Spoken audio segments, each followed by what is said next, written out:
These fruit mold shaping videos are one of the newest trends on social media, and they're pulling in millions of views, with one video already surpassing 40 million. So in this tutorial, I'll show you exactly how to make these videos. First, open Chat GPT and go to Explore GPTs. Search for fruit mold, click the one shown here, and start the chat. Then click the Start button at the top to begin. The GPT will then ask you 3 questions to generate the prompts. For this example, let's use a woman, paprika, and a cat. Once you press enter, it will generate 4 image prompts and 3 video prompts. Now, copy the first prompt and head over to OpenArt. Here, open the Image tab, click Create Image, and switch the model to the new GPT Image 2. Now upload a reference image of the person you want to use for the fruit molding process. Once the image is attached, paste the text-to-image prompt into the prompt box. Also make sure to set the aspect ratio to 9:16 and change the quality to medium.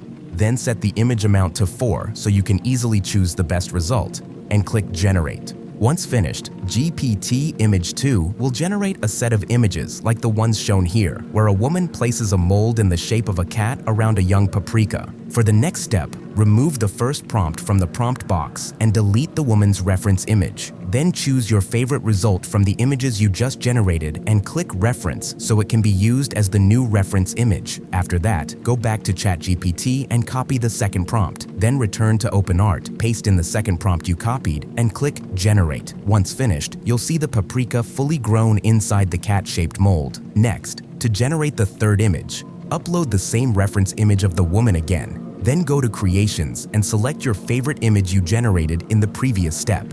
Now return to ChatGPT and copy the third prompt.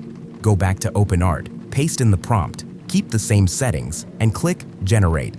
Once finished, you'll see the woman holding the transparent mold with the paprika inside in a new setting. Moving on for the last image generation, remove the attached images, clear the prompt box, and go back to ChatGPT. Copy the first prompt, paste it in, and upload your favorite image from the previous step. Then click Generate. Once finished, you'll see the woman holding the cat-shaped paprika in front of the camera. With all 4 images ready, let's move to the video stage. Switch the model to Seedance 2 and select the first image you generated. Once the image is attached, go back to ChatGPT and copy the first video prompt. Then return to OpenArt and paste in the video prompt. Set the format to 9:16, the resolution to 1080p, and the duration to 4 seconds. Then click Generate. Once finished, you'll see a video where the woman clicks the mold around the young paprika.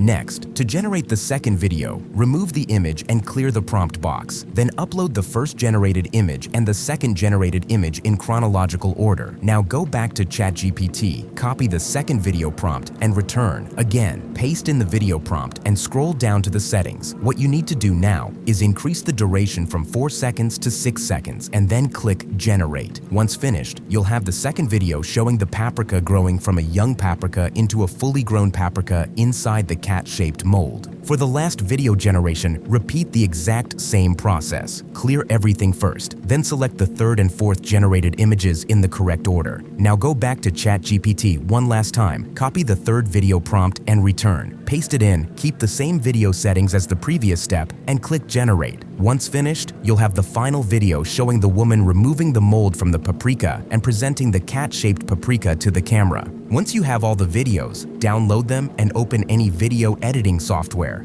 I'll use Adobe Premiere Pro, import the videos, and arrange them in the correct order on the timeline. Once done, you'll have a cool video like this.